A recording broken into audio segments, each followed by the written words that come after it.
দর্শক, বাংলাদেশের উন্নয়নে প্রবাসীদের অবদান সবচেয়ে বেশি। তাদের পাঠানোর রেমিট্যান্স আমাদের দেশের আর্থসামাজিক বিকাশে অন্যতম অনুঘটক হিসেবে বিবেচনা করা হয়। তাই প্রবাসীদের নানা সমস্যা, সম্ভাবনা ও করণীয় নিয়ে আমাদের আজকে নতুন করে ভাবি। সঙ্গে আছি আমি মহসিন আশরাফ। আমরা মূল আলোচনায় চলে যাবার আগে পরিচয় করিয়ে দেব আমাদের অতিথিদের সঙ্গে। আমার ডান দিকে আছেন জনশক্তি কর্মসংস্থান ও প্রশিক্ষণ ব্যুরোর মহাপরিচালক শহীদুল আলম এনডিসি। তার পাশে আছেন যুক্তরাজ্য প্রবাসী নাদিরা হায়দার। তার পাশে আছেন সালাউদ্দিন ইউসুফ, যিনি সৌদি আরবে দীর্ঘদিন ধরে আছেন। আমার বাঁ দিকে আছেন অভিবাসন বিশেষজ্ঞ আসিফ মুনির। তার পাশে আছেন বায়রার সাবেক মহাসচিব আলী হায়দার চৌধুরী।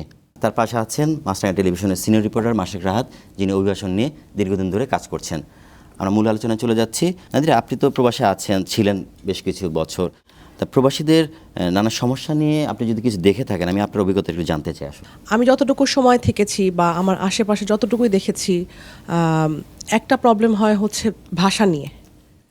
কারণ সবাই আমরা যেহেতু বাংলা ভাষাভাষীর লোক, তো ইউরোপে তো অনেক দেশেই যায়, বাট আমি ইউকেতে যতটুকু দেখেছি যে বাংলাদেশের বিভিন্ন জায়গা থেকে যাচ্ছে, তারা হয়তো নর্মাল কিছু জায়গায় কাজ করছে, ভাষার কারণে তারা জায়গাটা ঠিক করে ধরে রাখতে পারে না, বা ভালো একটা জায়গায় তারা রেসপন্স করতে পারে না, বা ভালো একটা জবেও যেতে পারে না। হয়তো বাংলাদেশে সে হয়তো ভালো একটা এডুকেশনাল ব্যাকগ্রাউন্ড ছিল, কিন্তু যেহেতু তাদের স্পিকিং নলেজটা কম থাকে, বা আপনার যারা একটু কম শিক্ষিত, তাদের যেহেতু এ ধরনের জায়গায় ভাষায় তেমন কোনো দক্ষতা থাকে না, এটা একটা বড় প্রবলেম হয়।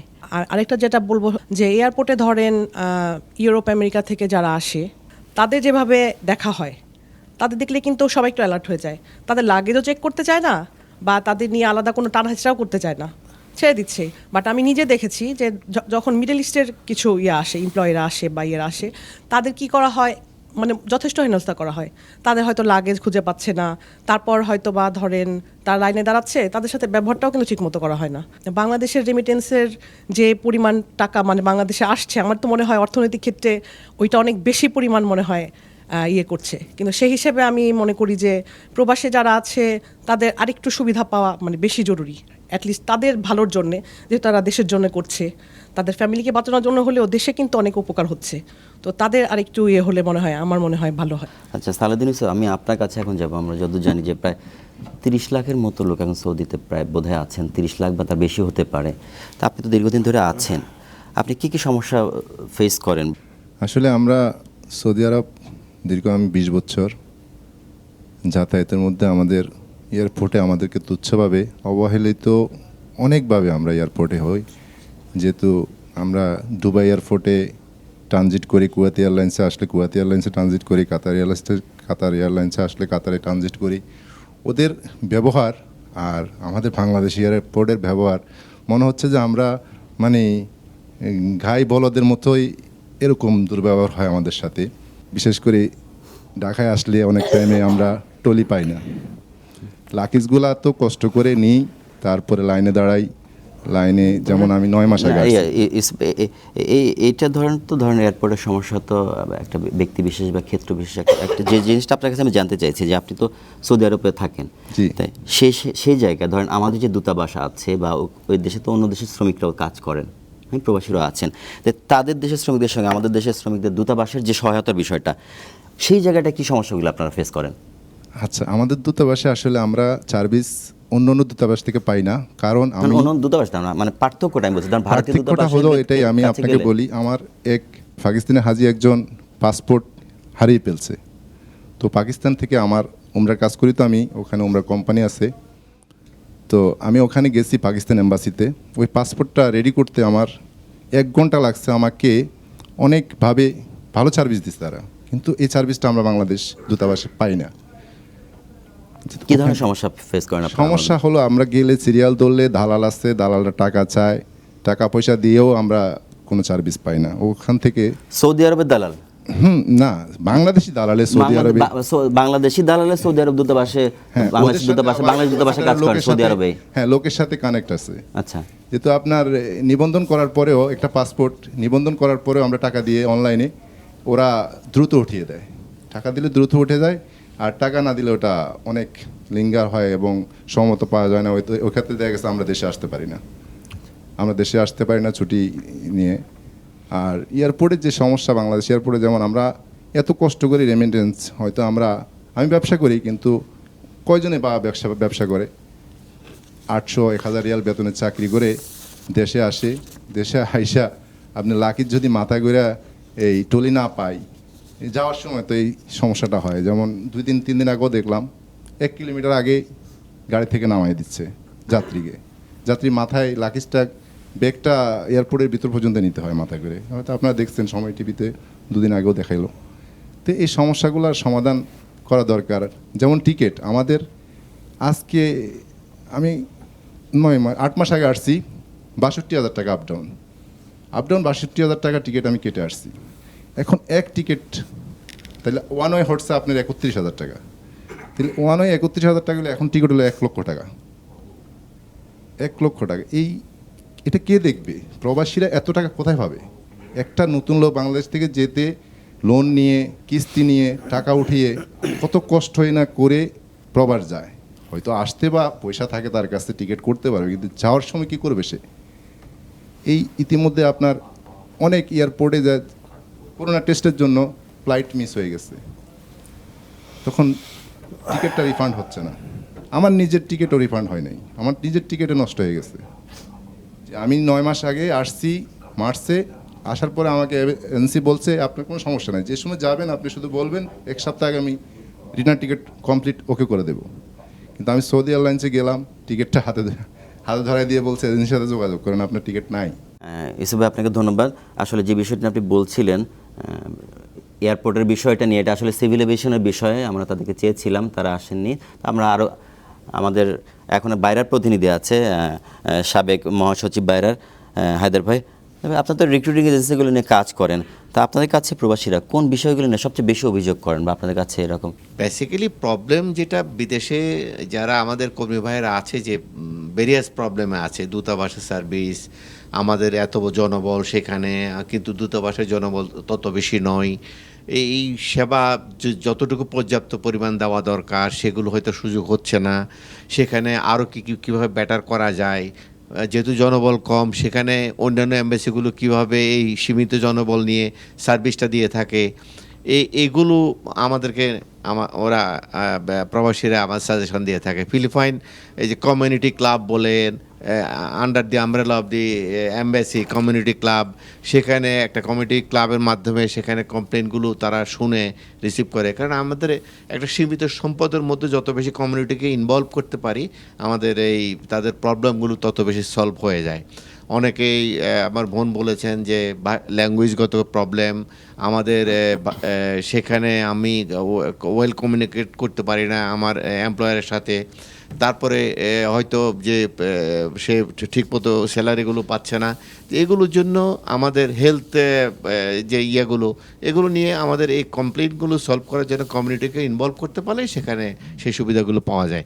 আমাদের কাছে মূলত ওই অভিযোগগুলোই আসে। তো এগুলোকে অ্যাড্রেস করার জন্য আমাদের দূতাবাস হচ্ছে আমাদের রাষ্ট্রের প্রতিনিধিত্ব করে ওখানে আমাদের যথেষ্ট পরিমাণ কর্মকর্তা আছে, আগের চেয়ে এখন অনেক বেশি কর্মকর্তা আছে, কিন্তু তাও আমি মনে করি যে এটা পর্যাপ্ত নয়। যেখানে আপনি বললেন, আপনার তথ্যতে আপনি বললেন সৌদি আরবে এক্সাম্পল 30 লক্ষ কর্মী আছে, সেখানে আমার কয়েক হাজার আমার দূতাবাসের কর্মকর্তা দরকার, আছে মাত্র কয়েকজন জেদ্দা এবং রিয়াদ মিলিয়ে। আবার সেখানে দালালও আছে, সেখানে সেই সেবাটুকু কতটুকু দিতে পারবে? আমাদের সঙ্গে মাশরাফি রাহাত আছেন, তো উনি দীর্ঘদিন ধরে এই অভিবাসন নিয়ে সংবাদ পরিবেশন করছেন। রাহাত, আপনি সংবাদ পরিবেশন করতে গিয়ে মানে কী কী ধরনের সমস্যা দেখেন? আপনি প্রবাসীদের সঙ্গে কথাও বলেন, এটা দেখেছি আমরা। কী সমস্যা আপনি দেখেন, তারা কী সমস্যা আপনার সামনে তুলে ধরে? আমি যদি এক কথাই বলি, আসলে মূল সমস্যাটা হচ্ছে যারা এই সেবার সাথে সংশ্লিষ্ট, মানে যারা সেবাটা দেন এবং এই খাতের সাথে সংশ্লিষ্ট, তাদের মানসিকতার পরিবর্তন খুবই জরুরি। যদি মানসিকতার পরিবর্তন না হয়, আমি যদি একটু বলি মানসিকতা, আমি বলতেছি এই যে এরকম, যেমন 2জন প্রবাসী আছেন, তারা বলল যে কে লিখে দিবে। উনি দেখেছেন যে এয়ারপোর্টে ঘুরছেন, লেখার কেউ নেই। লেখার কিন্তু আছে, প্রবাসী কল্যাণ একটা হেল্প ডেস্ক আছে, কিন্তু হেল্প ডেস্ক কী করছে? হেল্প ডেস্ক কি তার কাজটা ঠিকমতো করছে? তাকে সেবা দেওয়ার জন্য ওখানে দেওয়া হয়েছে। বিমানবন্দরে যারা আছেন তারা তো সেবা দিচ্ছেন, তাদের কাজটা হচ্ছে সেবা দেয়া।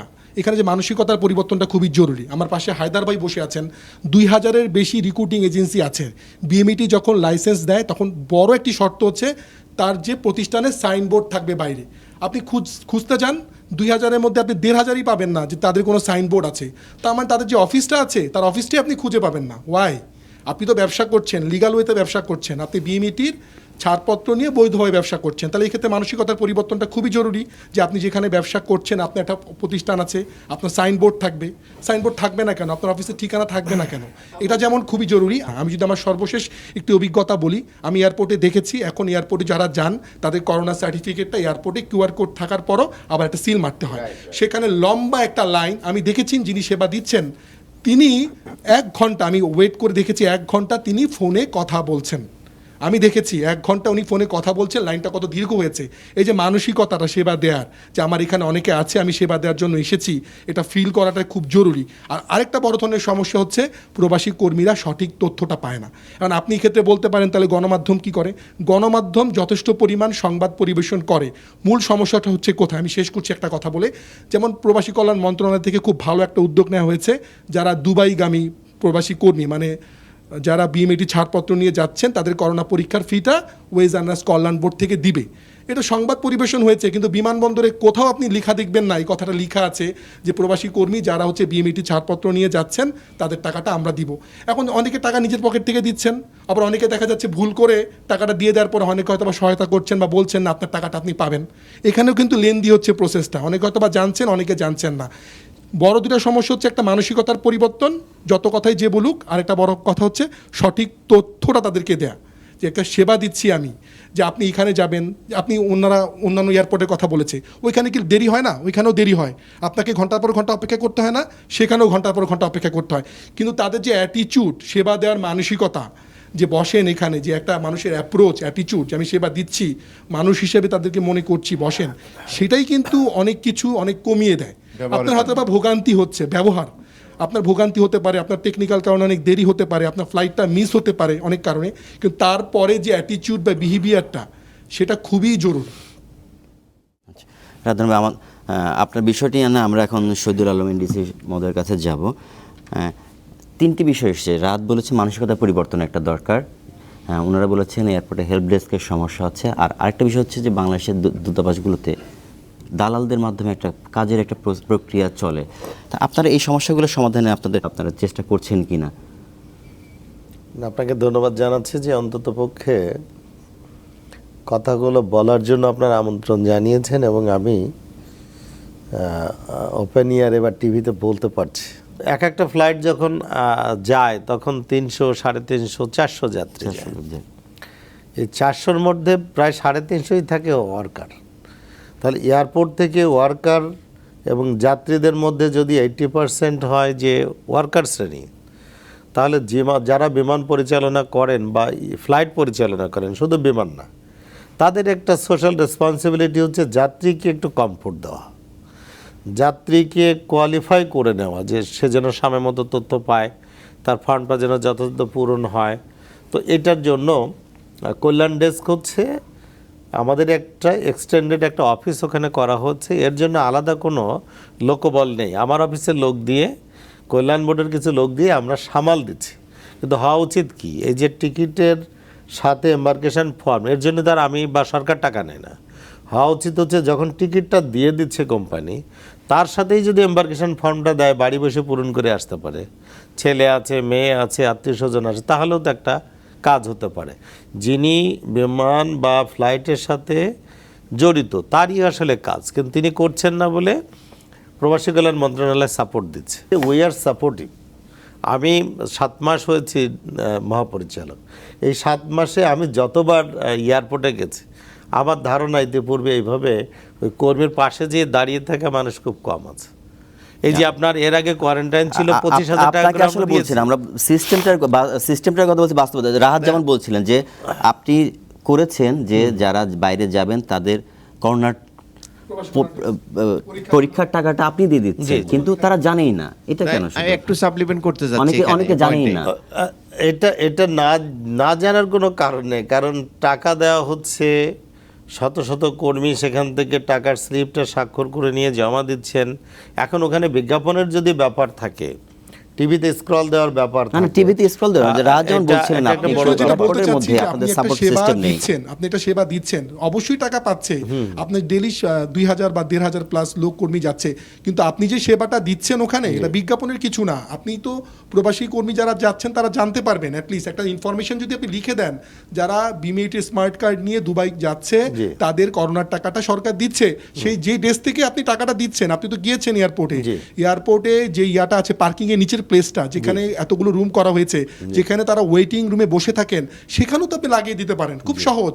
সেখানে আপনাকে টেলিভিশনে স্ক্রল দেওয়া, সেটাও তো মানে বলছি না আমরা বলছি যে সেবাটা আপনি দিচ্ছেন, সে সেবাটা যদি আমি মনে করি যে না আমি একটা নিউজ করলাম বা সংবাদ প্রকাশ করলাম, সবাই জেনে গেল, ব্যাপারটা এরকম না। যেখান থেকে সেবাটা নিচ্ছে, না, তবে রাহাত যে কথাটা বলছে, যদি এখন যেখানে টেস্টের জন্য অপেক্ষা করতে হয় সেখানে যদি সরকার প্রদত্ত সেবা লেখা না থাকে, তাহলে আমরা এটা পরীক্ষা করে দেখব। এটা ল্যাবটা আগে ছিল ভিতরে, সেখানে নিশ্চয়ই লেখা ছিল, নতুন ফরমেশনের কারণে হয়তো কিছুটা মিসিং হতে পারে, এটা আমরা পরীক্ষা করে দেখব। কারণ এটা তো জানাতে পারলে আমাদেরই খুশির ব্যাপার যে আমরা দিচ্ছি।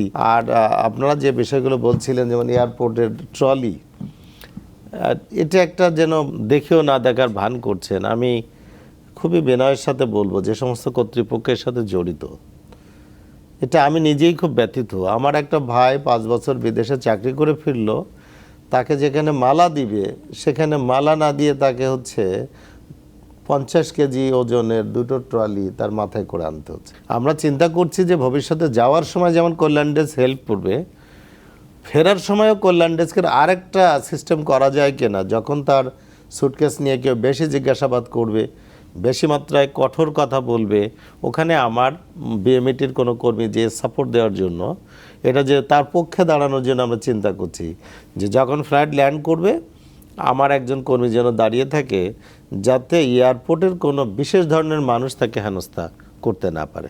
কারণ যাওয়ার সময় সাপোর্ট লাগবে, আসার সময় আরও বেশি লাগবে, কারণ সে অনেকদিন দেশে ছিল না, সে মনে মনে শেখি থাকে, আবেগ বেশি থাকে যে এয়ারপোর্টে গেলেই বুঝি তাকে যত্ন করা হবে, কিন্তু বাস্তবে হচ্ছে তার চিন্তার সাথে বাস্তবতার কিছু গরমিল থাকে। এই গরমিলটা আমরা আস্তে আস্তে কমিয়ে ফেলবো। আমরা অবশ্যই আমাদের এই কর্মীদের পাশে থাকবো। আমার একটা ছোট একটা জানার আগ্রহ, মানে যারা সেবাটা দিচ্ছে, আপনাদের তো অনেক কিছু, অনেক ফর্মুলা, অনেক পদ্ধতি আছে, জি। বাট আপনারা কি জিনিসটা তদারকি করেন কি না? আসলে যার যে কাজ, সেই কাজটা সে সঠিকভাবে করছে কি না, আমরা আপনার অবজারভেশন কি বলে? আপনি তো বললেন আপনি কয়েকবার এয়ারপোর্টে গিয়েছেন, বা ডেফিনেটলি আপনি খোঁজ খবর রাখেন, কিন্তু আপনি অনেক কিছু করলেন, কিন্তু যেই কাজটা, সেই কাজটা যথাযথভাবে হচ্ছে কি না, সেই মনিটরিংটা কি হচ্ছে? না, আপনি এর আগে একটা কথা বলেছেন যে করোনার টেস্ট রিপোর্টটা সিল মারতে হয়। এই করোনার এই বিষয়টি দেখার কথা হচ্ছে স্বাস্থ্য বিভাগের, তিনি দেখেন কি না। আমরা আসলে যে কোনো সার্ভিস নিয়ে যখন কথা বলি তখন আসলে এত বিভক্ত, স্বাস্থ্য বিভাগ দেখে করোনার টিকা, ইমিগ্রেশন দেখে হচ্ছে স্বরাষ্ট্র মন্ত্রণালয়ের কোনো বিভাগ, আর প্রবাসী কল্যাণ দেখে হচ্ছে যার কেউ নেই, আর সমন্বয়ের তো একটা আপনাদের মূল যার সমন্বয়ের কেউ দায়িত্ব নেই, পালন তখন করেন। হচ্ছে প্রবাসী কল্যাণ ডেস্ক আপনারাও তো আপনি তো গার্ডিয়ান, কি করবে এখন? সবাই তো আপনার কাছে যাবে, আপনার দিকে তো তাকিয়ে থাকে সবাই। না, সেক্ষেত্রে হচ্ছে যে আগে যত অভিযোগ ছিল এখন কিন্তু অভিযোগগুলো অনেকটা কমে এসছে। হ্যাঁ, ধন্যবাদ আপনাকে। আমরা এখন চলে যাব আসিফ ভাইয়ের কাছে। আসিফ ভাই, প্রবাসী শ্রমিকরা বেতন বৈষম্যের একটা শিকার হন, আমরা এটা দেখি।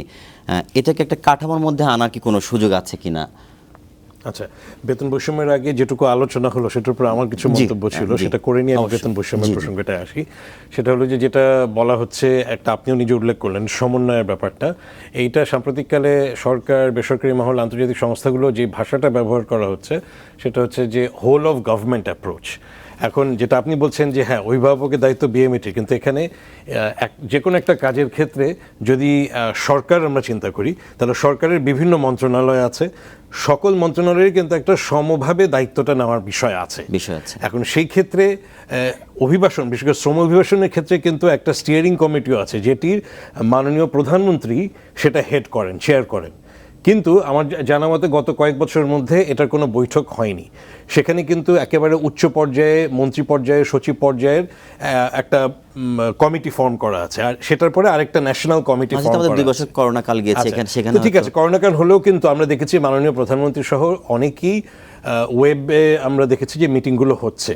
তো যদি সমন্বয়টা হয় যে প্রত্যেকটা মন্ত্রণালয় নিজেদের মধ্যে সমন্বয় করতে পারছেন না। আমাদের দেশের কঠিন বাস্তবতা হলো যে অনেক ক্ষেত্রেই আমাদের মাননীয় প্রধানমন্ত্রীর হস্তক্ষেপ প্রয়োজন হয়। তো আমরা আপনাদের অনুষ্ঠানের মাধ্যমে এটাও বলতে চাই, যদি সেরকম প্রয়োজন হয় সেটা নিয়ে আসে। এখানে খুব বেশি মন্ত্রণালয় কিন্তু না, আমরা হাতে গুনে বলে দিতে পারি। এই প্রবাসী কল্যাণ ও বৈদেশিক কর্মসংস্থান মন্ত্রণালয়, সিভিল এভিয়েশন আছে, তারপরে হোম মিনিস্ট্রি আছে, যার আন্ডারে এই ইমিগ্রেশনের কর্মকর্তারা কাজ করেন, স্বাস্থ্য মন্ত্রণালয়, এখন বিশেষ করে কোভিডের কারণে সেটার পরীক্ষার বিষয়টি আসছে, এরকম ফরেন মিনিস্ট্রি, পররাষ্ট্রমন্ত্রী, এই 5টি মন্ত্রণালয় যদি তাদের মধ্যে কাজগুলোকে সমন্বয় করতে পারেন শুরু থেকে, অর্থাৎ একজন অভিবাসী যখন রেজিস্ট্রেশন শুরু করছেন এবং তার দেশে ফেরত আসা, পুরো প্রক্রিয়াটার মধ্যেই কিন্তু সেটা করা সম্ভব। এবং স্যার যেটা বলছেন যে অটোমেশনের জায়গা, এটা আমরা যারা এই সেক্টরে কাজ করছি অনেকদিন ধরে আমরা জানি যে সেই চেষ্টা করা হচ্ছে, কিন্তু সেখানে বিভিন্ন মন্ত্রণালয় বা দপ্তরের নিজস্ব যে কর্মপ্রণালী সেখান থেকে তারা বেরিয়ে আসতে চান না। এই যে আমরা স্মার্ট কার্ডের কথা বলছি, যেটি প্রবাসী কল্যাণ মন্ত্রণালয়ের মাধ্যমে বিএমইটি থেকে ইস্যু করা হচ্ছে, ওটার মধ্যে কিন্তু চিপ দেওয়া আছে, ওখানে ইলেকট্রনিক তথ্য আছে, এবং সেটা তারপরে একটা ফিঙ্গারপ্রিন্টও কিন্তু উনি দিচ্ছেন, যিনি আমাদের শ্রমিক ভাইটাই যাচ্ছেন, ভাই বা বোন যাচ্ছেন। তার পাশেই কিন্তু ইমিগ্রেশনের আরেকটা ডেস্ক আছে। এই ইমিগ্রেশন ডেস্ক এবং প্রবাসী কল্যাণ মন্ত্রণালয় বা বিএমইটির ডেস্কের ডাটা ট্রান্সফারের জায়গায় কোনো রকম চুক্তি নেই। অর্থাৎ এখানে তারা যার যার মন্ত্রণালয় দপ্তরের কাছে রিপোর্টিং করেন, কিন্তু তারা নিজেদের মধ্যে সমন্বয়, এটা কিন্তু যারা এটা কিন্তু আমি বলছি যে এটা মনে রাখতে হবে যে এটা উচ্চ পর্যায়ের সিদ্ধান্তের ব্যাপার। বিমানবন্দরে যারা কাজ করছেন তারা এই ব্যাপারে কিছুই করতে পারবেন না যদি তাদের ঊর্ধ্বতন কর্তৃপক্ষের ব্যাপারে একমত না হতে পারেন। সরাসরি যদি আমরা বলি এই ব্যাপারটির ক্ষেত্রে, অটোমেশনের ক্ষেত্রে স্বরাষ্ট্র মন্ত্রণালয় এবং তারপরে এই যে এসবি আমরা বলছি স্পেশাল ব্রাঞ্চ, যাদের আন্ডারে ইমিগ্রেশন কর্মকর্তারা আছেন, স্পেশাল ব্রাঞ্চ এবং আমাদের স্বরাষ্ট্রমন্ত্রী এবং আমাদের যদি আমরা বলি যে প্রবাসী কল্যাণ মন্ত্রণালয়ের মন্ত্রী, এনারা যদি একমত হতে পারেন তাহলে এটা ইমপ্লিমেন্টেশনের জায়গায় যাবে, না হলে কিন্তু হবে না। আরেকটি হচ্ছে যেটা আমরা এখন হাতে কেন আমাকে পূরণ করতে হবে, এটা তো অবশ্যই যেটা স্যার বললেন যে কাগজের মাধ্যমে হতেই পারে, আগে থেকে দিয়ে দেওয়া হচ্ছে। আর আমরা এটুকু জানি যে এখন অলরেডি ইমিগ্রেশন কর্তৃপক্ষের কাছে অটোমেটেড সিস্টেম আছে, তারা কিন্তু পাসপোর্ট স্ক্যান করেই অনেক ডাটা নিয়ে নিচ্ছেন। তারপর আমরা দেখছি তারা কিন্তু ম্যানুয়ালি ওখানে একজন একজন করে এন্ট্রি দিচ্ছেন। আমরাও বিদেশে যেতে গেলে কিন্তু আমাদের সময় লাগে, সেটা লাগার কথা না। আমরা যখন বলছি ডিজিটাল বাংলাদেশে আমরা প্রমাণ দেখতে চাই। আর লাস্ট এই আগের প্রসঙ্গের আরেকটা জিনিস বলছি, আপনি যে বললেন যে লেখা দিবেন, আমাদের যে ভাই বোনরা লিখতে পড়তে পারছেন না তাকে তো লেখা দিয়ে কাজ হবে না, তাহলে তাকে মুখে বলতে হবে। সেটা তাকে যখন ব্রিফিং হয়, প্রি ডিপার্চার ব্রিফিং বলি, অন্যান্য ব্রিফিংয়ের সময় বারবার বলে দিতে হবে যে এয়ারপোর্টে যখন আপনি যাবেন আপনার ওখানে কিন্তু অনেক প্রস্তুতি দরকার। এটা নিয়ে তো অনেক আলাপ আলোচনা হয়েছে যে ঠিক মানে বিমানবন্দরে যাওয়ার অল্প একদিন আগে হয়তো তার ব্রিফিংটা হচ্ছে, কাজে তার মনের মধ্যে ধারণ করার মতো অবস্থা কিন্তু থাকে না। এয়ারপোর্টে গিয়ে কিন্তু তিনি খুব ভড়কে যান যে আসলে এখানে কি কাজটা করব। ঠিক আছে, সো এইটা আমাদের মনে রাখতে হবে। আপনার কথা বেশি, ওইটার উত্তর আপনি দেবেন। আমাদের যে যারা প্রবাসী মাইগ্রেটেড শ্রমিক যারা আছে তাদের জন্য কি আলাদা পুরো একটা আলাদা একটা উইং করা যায় কিনা বা আলাদা একটা জোন করা যায় কিনা, এরকম সেটা করা সম্ভব। এবং সেটা অবশ্যই আবার যদি আমরা বলি যে সিভিল এভিয়েশন মিনিস্ট্রি সাথে এবং আরও ঊর্ধ্বতন পর্যায়ে, কারণ আমরা দেখছি যে নতুন টার্মিনাল তৈরি হচ্ছে, কাজে আমাদের বিমানবন্দরের ক্যাপাসিটি বাড়ার কথা। তো সেখানে এটা আলাপ আলোচনা সাপেক্ষ যে বিশেষ করে যেহেতু প্রতিদিন একটা বড় ট্রাফিক হচ্ছে আমাদের এই অভিবাসী ভাই বোনেরা, তাহলে তাদের জন্য আলাদা একটা ট্র্যাক সিস্টেম, ফাস্ট ট্র্যাক একটা করা যায় কিনা। এবং নতুন যেহেতু টার্মিনাল হচ্ছে এইটুক এখন থেকে আলাপ আলোচনা করা যায় যে আলাদাভাবে স্পেস বরাদ্দ করা যাবে। আসিফ ভাই 1 মিনিট আমাকে সময় দেবেন, আমি শহীদুল আলম মহোদয়ের কাছে আসবো। যে আসিফ ভাই যেটা বলছিলেন যে আলাদা একটা জোন করা যায়, আমাদের একটা টার্মিনাল হচ্ছে, একটা বড় থার্ড টার্মিনাল হচ্ছে, এখানে আলাদা একটা জোন করা যায় কিনা, আপনাদের পরিকল্পনা করেছেন কিনা বা আপনারা নিতে পারেন কিনা? আমি আসিফ ভাইয়ের কথার সাথে দুটো প্রশ্নের উত্তর দিতে চাই। উনি একটি ভালো কথা বলেছেন যে যাবার 1-2 দিন আগে তাদের একটা ব্রিফ করা হয়। বিএমইটির আন্ডারে 3 দিনের একটা ব্রিফিং সেশন আছে, প্রি ডিপার্চার ওরিয়েন্টেশন। আমি ডিজি হওয়ার পরে আমি পরীক্ষা করে দেখেছি, আমি তাকে বলছি দালালের হাতে টাকা দিবেন না, ততক্ষণে তার টাকা দেওয়া হয়েছে। আমি বলছি ব্যাংকে একটা অ্যাকাউন্ট করে যাবেন, ততক্ষণে তার আর হাতের সময় নেই যে নিজের নামে একটা অ্যাকাউন্ট করুন, পরিবারের নামে একটা করুন, যেন কিছু টাকা আপনার নামে আলাদা করে রাখতে পারেন। তো এটা আমি বোঝার পরে আমি যেটা করেছি যে প্রি ডিপার্চার না হয়ে প্রিপারেটরি ডিপার্চার করার একটা ধারণা নিয়ে এই ট্রেনিংকে আমরা 3 মাস সময় পর্যন্ত আমি করে দিয়েছি। অর্থাৎ যিনি বিদেশ যাবেন তিনি ধারণা যখন করছেন যে আমি মোটামুটি যাওয়ার জন্য রেডি, উইদাউট এ ভিসা তিনি আমার ট্রেনিংটা নিতে পারবেন, অর্থাৎ চেক সজীব ভাই, করতে আপনার পারবেন। কাছে আমি আসবো এই বিষয়টা নিয়ে, কিন্তু আমি যে জিনিসটা আপনাকে জানতে চাইছিলাম যে আসিফ ভাই না, বলছিলেন যে- ওইটার সাথে এটা জড়িত। আচ্ছা। তাহলে আপনি যদি আগের থেকে 3 মাস যাবত 3 মাস আগে যদি আপনি ব্রিফড হন এবং কি কি এয়ারপোর্টে আপনাকে কি করতে হবে, ভিসা পাওয়ার জন্য কি করতে হবে, এটা যদি আপনি আগে থেকে জেনে যান তাহলে আপনার একটা বার্গেনিং ক্যাপাসিটি হবে। 3 মাস যাবত আপনাকে আমি ভিডিও দিয়ে দেবো ট্রেনিংয়ের সময়, যে বাড়ি অন্য সময় আপনি এটা দেখে নিয়ে নিজেকে প্রস্তুত করবেন যে এয়ারপোর্টে আপনাকে কি কি করতে হবে। এটা যদি আপনি করতে পারেন, ওখানে এয়ারপোর্টে তো 1 ঘন্টা 2 ঘন্টার সমস্যা। যে ব্যক্তি 1,60,000 টাকার জায়গায় 4,60,000 দিয়ে ফেলছে না জানার কারণে, ওইটা আমার জন্য বেশি কষ্টের। এই জন্য তাকে আমি 3-4 মাস আগে থেকে আমি তাকে ব্রিফ দিব, 3 মাস আগে, যে আপনি নিজেকে এইভাবে প্রস্তুত করুন, আপনি ভাষাটা একটু জানুন, যে দেশে যাচ্ছেন তার টেম্পারেচার কেমন, কেমন পোশাক নিতে হবে। শীতের দেশে হয়তো স্যান্ডো গেঞ্জি পরে টি শার্ট পরে চলে যাচ্ছে আমার কর্মী, সে জানেই না ওখানে নামার পরে অনেক শীত লাগবে। সুতরাং আমি এই 3 দিনের ট্রেনিংটাকে 3 মাস আগে পর্যন্ত বাড়াই দিয়েছি। আর এই ট্রেনিং নেওয়ার জন্য আগে ছিল যে জেলার বাসিন্দা সেখানেই ট্রেনিং করতে হবে, এটাকে উঠিয়ে দিয়েছি। বাংলাদেশে যে কোনো নাগরিক যে কোনো জেলায় যাওয়ার 3 মাস আগে সে ট্রেনিং করতে পারবে। অর্থাৎ তাকে আমি, সে যে বন্ধ ছিল সেবা পাওয়ার জন্য কি করবে, এটা আমি উন্মুক্ত করে দিয়েছি। এটা হয়ে যাওয়ার পরে এয়ারপোর্টে যে কথাটা আপনি বলেছেন, এয়ারপোর্টে যদি নতুন টার্মিনাল হয়ে যাওয়ার পরে আমরা একটা আলাদা একটা স্পেস পাই, এটা তো আমার চেয়ে খুশি আর কেউ হবে না। কারণ হচ্ছে আপনি চিন্তা করুন, আপনার মাধ্যমে আমি দর্শকদের যদি বলি, সিভিল এভিয়েশনের চিন্তা করতে হবে তার কাস্টমারকে। আমি তাকে অনুনয় বিনয় করে তার কাছে যে বললাম ভাই আমার একটু জায়গা দেন, এরকম ভাবনার দিন উল্টায় দেওয়া উচিত, যে উনি এসে বলবেন যে ভাই DGBMAT আপনার লোক বেশি যায়, সুতরাং you are very important person to me. এখন আমি যেহেতু যদি তার কাছে ইম্পর্টেন্ট ওনাদের হই কেউ তাহলে নাই, তিনি হ্যাঁ, আমার কাছে আসবেন। আপনার মাধ্যমে এই কাজটা যদি আপনার বার্তাটা যদি তাদের কাছে আমাদের যায়, এখানে আশা হয়েছে করি ভাই আমরা যাবে। উল্টা। যে আসিফ ভাই আপনার কাছে আসছিলাম, বেতন কাঠামোর একটা বিষয় আমি আপনার কাছে জানতে চাচ্ছিলাম, যে সেটা হচ্ছে যে আমরা মাঝে মাঝে দেখি যে এখান থেকে একটা শ্রমিক গেলে তাকে যে বেতন নিয়ে যাওয়ার কথা বলা হয়, ওখানে গিয়ে তার হয়তো সে তার কাঙ্ক্ষিত বেতনটা পায় না। আবার ভারত বা পাকিস্তানের একটা শ্রমিক একটা দেশে কাজ করে, ধরেন সৌদি আরবে ধরি, সে যদি $10 পায়, আমাদের শ্রমিকটা বোধহয় হয়তো $8 পায় বা রিয়াল পায় বা 8 রিয়াল পায়। এই বৈষম্যটা মানে মিনিমাইজ করার কোনো ওয়ে আছে কিনা, বা কেন আসলে এরকম যেটা হয়? দরকার, আমাদের যারা যাচ্ছেন ভাই বোনেরা, তাদেরকে কিছুটা প্রশিক্ষণ দেওয়া, কিছুটা শিখে যাওয়া, এগুলো দরকার। আপনি অন্যান্য যে দেশের কথা বললেন, আপা যে ভাষার কথা বলছিলেন, ভারতীয় শ্রমিকও যদি ধরেন, নেপালি শ্রমিকও যদি ধরেন, অথবা শ্রীলঙ্কার তো বটেই, আমাদের চেয়ে ভালো ইংরেজি বলতে পারে। কিন্তু নেপালি শ্রমিক, ভারতীয় শ্রমিক, শ্রীলঙ্কান শ্রমিক, আর সব বাদ দিলাম, এবং বাংলাদেশি শ্রমিক, এই 4 জনকে এক জায়গায় বসে কথা বলতে দেন, দেখবেন যে বাঙালি শ্রমিক ঠিকমতো বলতে পারছে না। এটা বাঙালি শ্রমিকের দোষ না, আমাদের শিক্ষাগত যোগ্যতার জায়গা থেকে আমরা শিক্ষাগতভাবে যেভাবে এসেছি, ভিন্ন আমরা ভাষায় ভাষা কথা শিখে বলার উঠতে পারি। ক্ষেত্রে আমাদের জড়তা আবার আপনি যখন আরবি ভাষার কথা বলছেন, আমরা কিন্তু এটা অভিবাসীদের কাছ থেকেই পাচ্ছি। পুঁথিগত যেই আরবিটা শেখানো হচ্ছে মধ্যপ্রাচ্যের দেশের জন্য, ওখানে গিয়ে যে আঞ্চলিক আরবিটা ব্যবহার করতে হয়, দুটার মধ্যে অনেক পার্থক্য আছে। তো সেক্ষেত্রে আমাদের এখানে শেখানো হচ্ছে কিছুটা মুখস্থ বিদ্যার মতন করে। এটাও যারা শেখাচ্ছেন তাদের দোষ না, আমাদের যে প্রশিক্ষকরা আছেন তারাও এর বাইরে কিন্তু কিছু জানছেন না। কাজে আমি বলছি, এটাকে ঢেলে সাজানো না গেলে, এই যে আমি কোন জায়গায় যাব, আমি আমার এমপ্লয়ারের সাথে নেগোশিয়েট করতে পারবো, আমার মানুষটা কিন্তু কথা বলতে পারে না বলে সে বোবা হয়ে থাকে। সে কিন্তু তখন মিশনে চলে যায়, দূতাবাসে চলে যায় যে আমি বেতন পাচ্ছি না। কিন্তু ভারতীয় শ্রমিক বা কিছু সে দাবি করতে পারে, এই যে দেখো আমার কাগজে এই লেখা, তুমি আমার বেতন দিচ্ছ না। আপনি চুক্তি করে যাচ্ছি, আমি $1,000 বেতন পাবো না, সেখানে আমি কার কাছে যাচ্ছি, কোন এমপ্লয়ার কাছে যাচ্ছি, ওই ব্যক্তি তো সেটাও জানে না, হয়তো 2 নম্বরই একটা এমপ্লয়ার।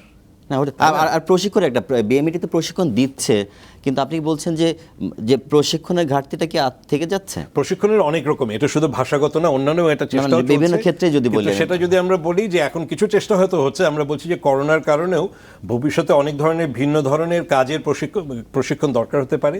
এবং আমরা যদি ওটা চিন্তা করি যে আমাদের স্বল্প শিক্ষিত যারা যাবেন বিদেশে, তাদের একটা তো হচ্ছে কারিগরি শিক্ষা, কিন্তু প্রযুক্তিগত শিক্ষার জায়গাটায় হয়তো একটা ঘাটতি থেকে যাচ্ছে। সেই জায়গাটায় প্রযুক্তিগত শিক্ষা কিভাবে বাড়ানো যায়, ধরা যাক ইনি ইলেকট্রিশিয়ানই, কিন্তু মডার্ন কী কী ইলেকট্রিক্যাল ইকুইপমেন্ট বা গ্যাজেট আছে যেটা হয়তো বাংলাদেশেও সবসময় ব্যবহার হচ্ছে না, তাহলে সেই প্রশিক্ষণটা তাকে দেওয়ার প্রয়োজন হবে, যেটা হয়তো সৌদি আরবে তারা অনেক এগিয়ে গেছে, ওই ইলেকট্রিকের কাজের ক্ষেত্রেই হোক।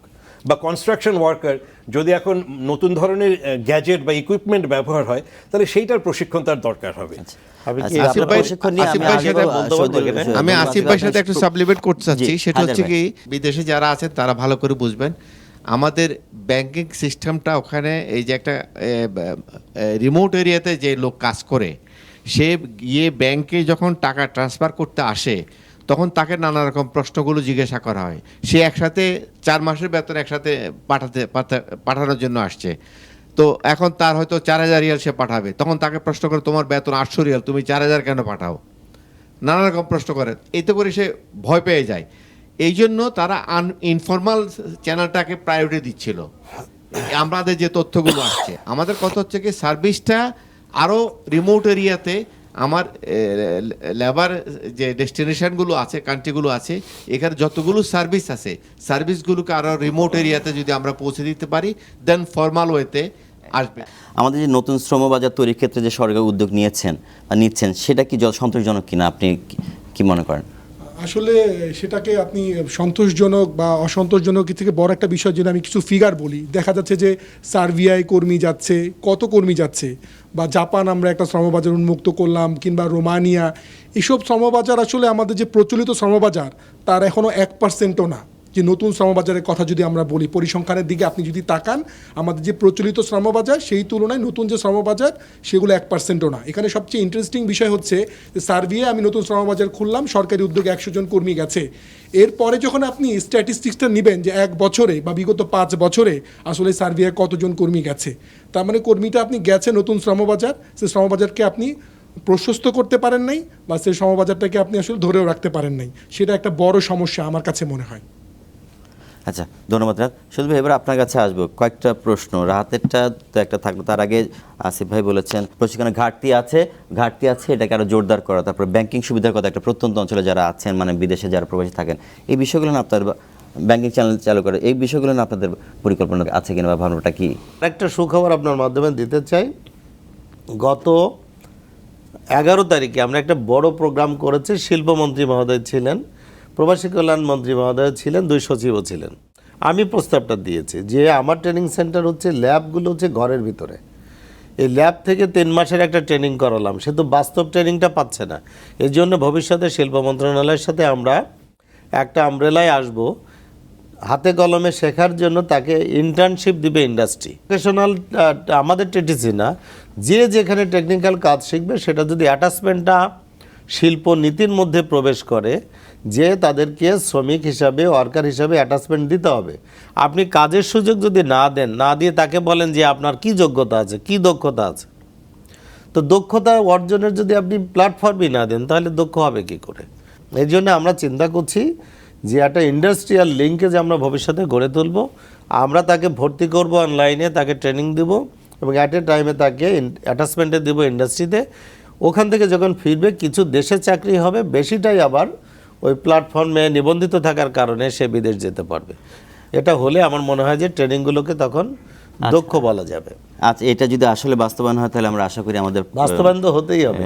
আমরা আসিফ ভাইয়ের কাছে যাবো। রাহাত একটা বিষয় বলছিলেন আসিফ ভাই, যে আমাদের শ্রমবাজার, আমাদের নতুন নতুন শ্রমবাজার হচ্ছে, কিন্তু খুব বেশি আমরা এগোতে পারছি না কেন?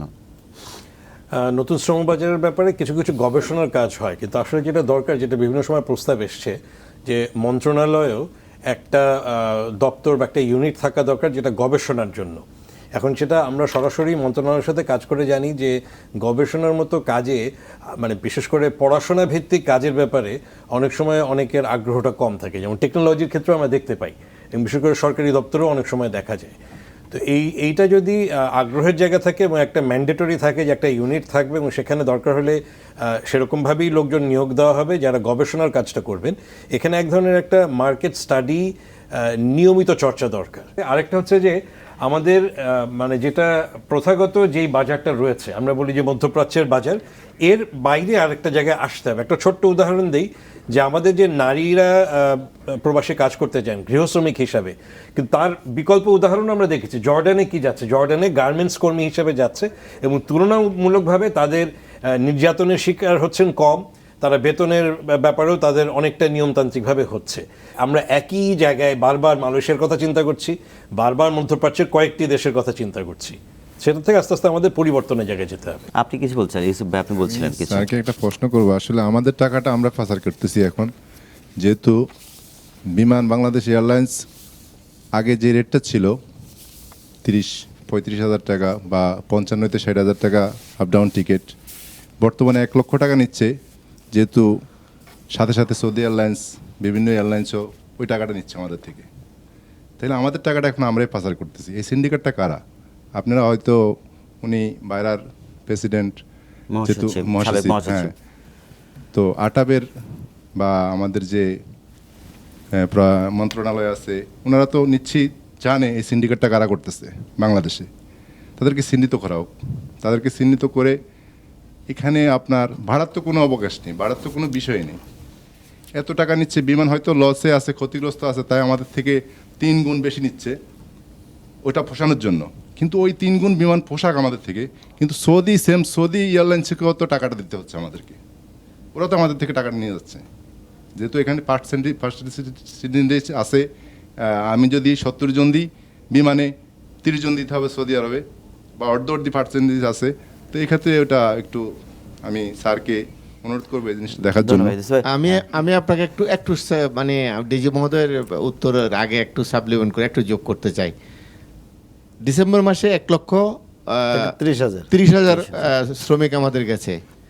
বিমান বহন করেছে, ক্যারি করেছে 10%, 90% ক্যারি করেছে ফরেন এয়ারলাইন্সগুলো। তাহলে আমার ফরেন সৌদি আরব। কারেন্সি সোজা টাকাগুলো চলে গেছে ফরেন এয়ারলাইন্সে। বিমানের ক্যাপাসিটি হচ্ছে 10%।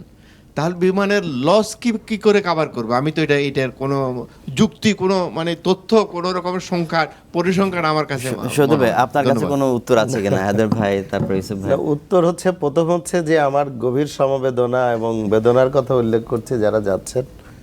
তার যার টাকা যাওয়া মানে হচ্ছে আমার টাকা যাওয়া।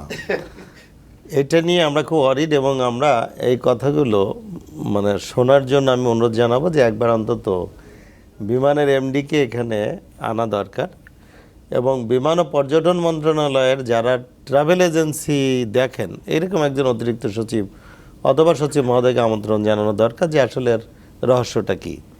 আমরা চেষ্টা করেছি হায়দার ভাই, আসলে প্রথম হচ্ছে, শহীদুল ভাই আমরা হ্যাঁ, আসেননি উনি, হ্যাঁ আমরা আমি চেষ্টা বলি করেছিলাম। আপনাকে, এটার প্রেক্ষিতে আমরা খুব চিন্তিত হওয়ার প্রেক্ষিতে আমরা parliamentary standing committee, barrister Anisul Islam Mahmud হচ্ছে আমাদের চেয়ারম্যান।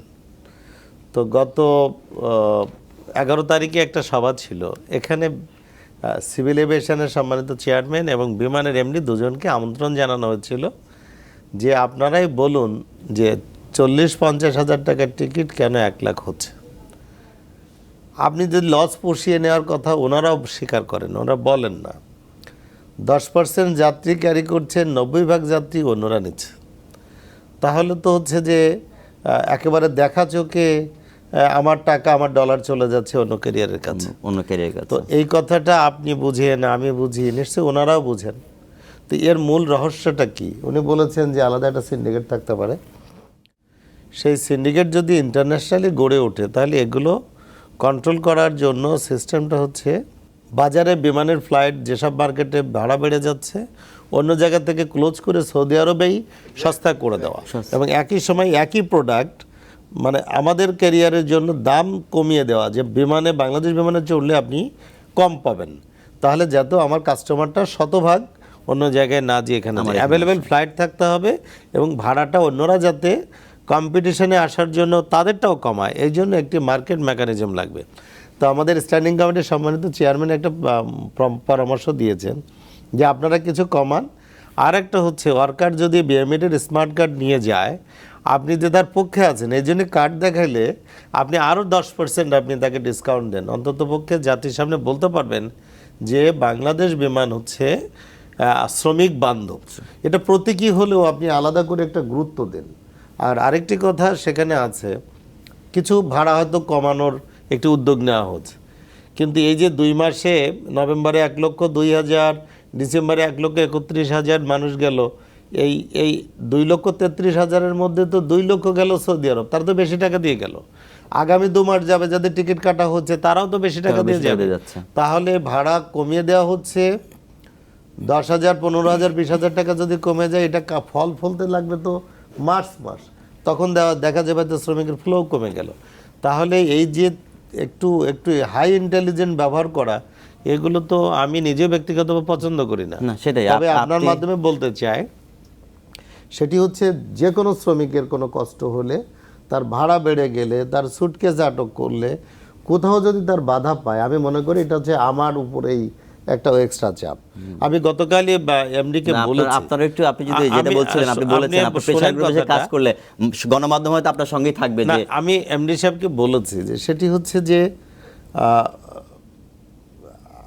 আমার কাস্টমার যখন বাড়বে তখন আপনি আরো টাকা কমায় দিবেন। যখন বেশি মানুষ টিকিট কিনবে, ভাড়া তখন কমে যাবে, যেহেতু সকল বিমানের সব সিট পূরণ আছে। কাস্টমার বাড়ছে, ভাড়াও বাড়ছে, এ তো দুটো বিপরীতমুখী অর্থনীতি, এটা তো হতে পারে না। আপনার কাস্টমার কম, এক সিট খালি ছিল, আপনি ভাড়া বেশি নিতেন। এখন সকল সিট পূর্ণ হয়ে আছে, আপনার প্রতি মাসে লক্ষ কর্মী এয়ারপোর্টে যাচ্ছে, আপনি আমাদেরও কেন তো বাড়াবেন? আমাদেরও তো একটা কথা, আপনার ওই feelings আর প্রবাসী আমার যেটা feelings, প্রবাসী ভাই যে feelings ইউসুফ ভাই আছেন, উনিও একই কথা বললেন। আপনি তাদের কল্যাণে কাজ করেন, মানে তার কাছে আপনারা আসবে আর কি। হ্যাঁ, আপনি যদি একটু প্রেশার গ্রুপ হিসেবে কাজ করেন, গণমাধ্যম ভালো কাজের সঙ্গে সবসময় থাকে, গণমাধ্যম আপনার সঙ্গে থাকবে, তাদের সমস্যারও সমাধান হবে। তবে আমার ধারণা সেটি হচ্ছে যে উদ্যোগ নিতে হবে, এটা হচ্ছে যে নিয়মটা হচ্ছে যে যখন কথাগুলো ওঠে তখন নিশ্চয়ই আমাদের সরকার এবং ঊর্ধ্বতন নেতৃবৃন্দের মধ্যে খবরগুলো যায়, তারাও কষ্ট পায়। এখন উপায় হচ্ছে কষ্ট পেলে তো হবে না, সমাধান দরকার। কষ্ট উই নিড দ্য সলিউশন। এই সলিউশনের জায়গাটায় আমি মনে করি যে বিমানের এই সিটের মধ্যে আছে না, A B C D E এরকম আছে, ঘন্টায় ঘন্টায় ভাড়া বেড়ে যায়। আমি একটা প্রস্তাব দিয়েছিলাম যে শ্রমিকের যে ক্লাস, আপনি কোটায় বাড়াই দেন না, যে আপনি হচ্ছে ইকোনমিক ক্লাসের সিট বাড়িয়ে দেন। যার টাকা বেশি আছে তিনি ওই এ বি সিতে যারা যাবে তারা বেশি টাকা দিয়ে যাক। যেগুলো কর্মীর জন্য আপনি অর্ধেক সিট করে দেন এবং ওইটাকে স্ট্যাটিক রাখেন যে ভাড়া বাড়বে না। আপনি আগের দিন টিকিট কাটলেও বাড়বে না, এক মাস আগে কাটলেও বাড়বে না, এটাকে তাকে অস্থির করে দিচ্ছেন। এবং হায়দ্রাবাদের মতো যারা এজেন্সি ওকে সাপোর্ট করে, ও একবার তার কাছে টাকা নেয় 2 লাখ টাকা, 40,000 টিকিট হিসাব করে 2 দিন পরে দেখা যাচ্ছে তার টিকিট বেড়ে যাচ্ছে আরও 60,000 টাকা। ও যখন আবার টাকা চায় তখন কিন্তু কর্মী তাকে গালি দেয় যে আদম ব্যাপারী খারাপ। কিন্তু আমি যে আদম ব্যাপারীকে খারাপ বলছি, ওর বাজারের সাথে যে টার্ময়েল, এই টার্ময়েলের সাথে তো আমার এজেন্টও মানে হতাশাগ্রস্ত হচ্ছে। এবং এবং এবং কেউ বলতে পারবে না, বিএমইটি ডিজি বলতে পারবে না যে এত লোক সে নিজে পাঠিয়েছে। চাকরি খুঁজে আনছে এজেন্সি, আমি তাকে ট্রাস্ট করছি না। চাকরির এই কর্মীটাকে বিদেশে পাঠাচ্ছে, নির্যাতিত যদি হয় নিয়োগকারী কর্তৃক, আমি আমার এজেন্সিকে শাস্তি দিচ্ছি। শাস্তি পাওয়া উচিত হচ্ছে যে তাকে অত্যাচার করছে তার, তা না করে সে শাস্তিটা পাচ্ছে আমার এজেন্সি। আবার কর্মী তার মিসট্রাস্ট করছে, এক কোম্পানিতে নিয়োগ লাভ করছে, সে চুক্তি ভঙ্গ করে আর একখানে পালিয়ে যাচ্ছে, তাহলে কর্মীরও তো কিছু হওয়া উচিত। আমার আইনে যত শাস্তি আছে সব শাস্তি হচ্ছে রিক্রুটিং এজেন্সির। কেন কর্মী বেতন পায় না, কেন কর্মী নির্যাতিত হলো, কিন্তু কর্মী যখন তার চুক্তি ভঙ্গ করে অন্য জায়গায় যাচ্ছে, তারও তো কিছু রেসপন্সিবিলিটিতে আসতে হবে যে আপনি কথা দিয়েছেন, আপনি কথা রাখবেন। এবং আমি মনে করি আমি কারোর শ্রমিক বান্ধবী, কিন্তু কথা দিয়ে কথা খেলাপ করলে সেই কর্মী আমার মাইগ্রেশনের জন্য ভালো না। গেল হচ্ছে ক্রোয়েশিয়া, গেল সার্বিয়া, কদিন পরে 1 মাসের মধ্যে সে ইটালি প্রবেশ করছে, ওখানে যে আনডকুমেন্টেড হয়ে যাচ্ছে। যখন অ্যারেস্ট হলো তখন এখানে দেখাচ্ছে ভিডিও, আমি খুব বিপদে আছি। কিন্তু উনি যে কথাটা খেলাপ করে রাষ্ট্রের ভাবমূর্তি নষ্ট করলেন, এই ভাবমূর্তি নষ্টকারী মানুষ তো মাইগ্রেশন সেক্টরের উন্নতিকারক নয়। তারপরেও আমরা রাষ্ট্রের পক্ষ থেকে তার পক্ষে থাকি, যেহেতু সে আমার কর্মী, আমার বাঙালি ভাই। কিন্তু যিনি অপরাধ করবেন, রাষ্ট্রের ভাবমূর্তি ক্ষুণ্ণ করবেন, তিনি এজেন্ট হন আর কর্মী হন, দুইজনেরই কিছু দায়িত্ব আসলে নেওয়া উচিত। কর্মীরও উচিত যে আমি যদি কথা খেলাপ করি, চাকরি পাল্টাই এবং পাসপোর্ট ফেলে দিয়ে যদি আবার ওখানে কোনো মানে হিউজ ক্রাইসিস তৈরি করি, আমার শ্রমবাজার ক্ষতিগ্রস্ত হবে। আজকে আমি গিয়েছি, আগামীকাল ভাইয়ের যাওয়ার কথা, সে যেতে পারবে না। এই জন্য আমি মনে করি এটা জয়েন্ট আসলে ওই যে কর্মী, এজেন্সি, বিএমইটি, সিভিল এভিয়েশন, স্বরাষ্ট্র মন্ত্রণালয়, আমাদের সকলেরই উচিত হচ্ছে বাংলাদেশ ইকোনমিতে যারা ভ্যালু অ্যাড করে, যাদের শ্রমে ঘামে আমার টাকশাল ভরে ওঠে, এ মানুষগুলো শুধু বিএমইটির না, এ মানুষগুলো বাংলাদেশের কর্মসংস্থানে ভূমিকা রাখছে। 1 কোটি লোক যদি একটা করে পলিথিন রাস্তায় ফেলতো, তাহলে বছরে 1 কোটি পলিথিন হতো।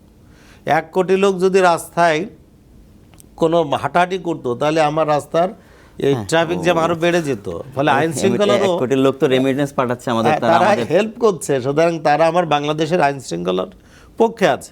এই মানুষগুলো কারা যায়, যাদের গায়ে জোর আছে, যারা যথেষ্ট এনার্জেটিক, সে বাইরে যায়। ওর যদি কাজ না থাকতো, গায়ে জোর আছে কাজ নাই, সুতরাং সে বিশৃঙ্খলা তৈরি করতো, আইন শৃঙ্খলা ভেঙে ফেলতো, বাবা ছেলের সম্পর্ক নষ্ট হয়ে যেত, মা বলতো আয় করিস না, খাস কেন। সুতরাং আমাদের মধুরতম সম্পর্ক ভেঙে যেত যদি বিদেশ লোক না যেতে পারতো।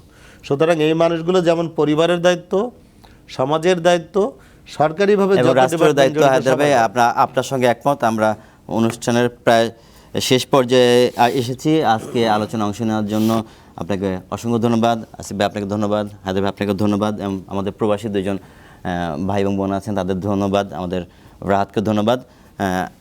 আজকের আলোচনায় অনেকগুলো বিষয় উঠে এসেছে। একটা বিষয় আমরা বলতে চাই, সেটা হচ্ছে যারা আমাদের প্রবাসী ভাই এবং বোনেরা আছেন, যারা প্রবাসে থাকেন, পরিশ্রম করেন, তারা আমরা যদি বলি তাহলে আমাদের আসলে তারা সোনার ডিম দেন। আসলে যদি আমরা অন্যভাবে না নিয়ে বলি, তারা আমাদের দেশের অর্থনীতিতে অবদান রাখছেন, আমাদের সমৃদ্ধিতে ভূমিকা রাখছেন। সমৃদ্ধি যে আমাদের দেশের অর্থনৈতিক, সামাজিক, যে ধরনের বলি না কেন, তারা অসামান্য অবদান রেখে চলেছেন। তো তাদের সমস্যাগুলো আমরা নিজেদের মতো করে দেখব। বিএমইতে উদ্যোগ নিয়েছেন, প্রবাসী কল্যাণ মন্ত্রণালয় ভূমিকা রাখছেন, আমাদের এয়ারপোর্ট অথরিটি আছেন। আশা করি যে তাদের যে সমস্যাগুলো আছে তারা চিহ্নিত করবেন, তারা উদ্যোগ নেবেন। আমরা যাতে সমন্বিতভাবে উদ্যোগ নিই, আশা করি তাদের যে সমস্যাগুলো আছে সেগুলো সমাধান করা সম্ভব হবে। দর্শক, দেখা হবে আগামী রবিবার রাত 10:30টায়। সে পর্যন্ত সবাই ভালো থাকুন, সুস্থ থাকুন, শুভরাত্রি।